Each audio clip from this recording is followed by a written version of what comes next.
গরম ভাতে সত্যি এই ধরনের সবজি জমে যাবে। এটা আমি একটা লাউ দিয়ে কোপ্তা বানিয়েছি, আর কিভাবে বানিয়েছি চলুন আপনাদের সাথে শেয়ার করছি, আপনারাও বানাবেন, আপনারা দেখতে থাকুন। দেখুন, একটা মিডিয়াম সাইজের লাউকে আমি কিসে নিয়েছি, আর তার থেকে আমি জলটা বের করে রেখে দিয়েছি বাটির মধ্যে। দেখুন, আমি এই জলটা ফেলবো না, এটা ইউজ হয়ে যাবে, পরে আমি ইউজ করে নেব।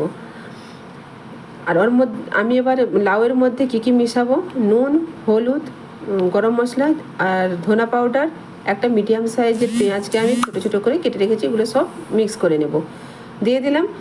আর বেসন, এর মধ্যে আমি 4 চামচ আমি বেসন নিয়েছি, বেসনটাকেও এর মধ্যে দিয়ে দিলাম।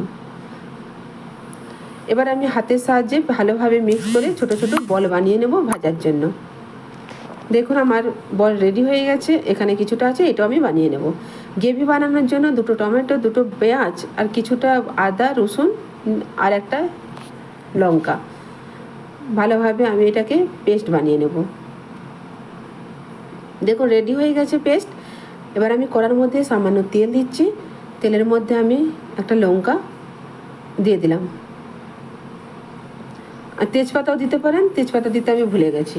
এর মধ্যে আমি মশলাটা আমি দিয়ে দিলাম। মশলাটা যখন ভাজা ভাজা হয়ে গেছে, আমি নর্মাল মশলা যেমন আমরা ইউজ করি বাড়িতে সেইগুলোই আমি দিলাম, আর তার সাথে আমি কস্তুরি মেথিও দিয়ে দিলাম কিছুটা। পরিমাণ মতো নুন দেবেন, আর যে জলটা আমি লাউ থেকে বের করে রেখে দিয়েছিলাম সেই জলটা আমি এখানে দিয়ে দিলাম।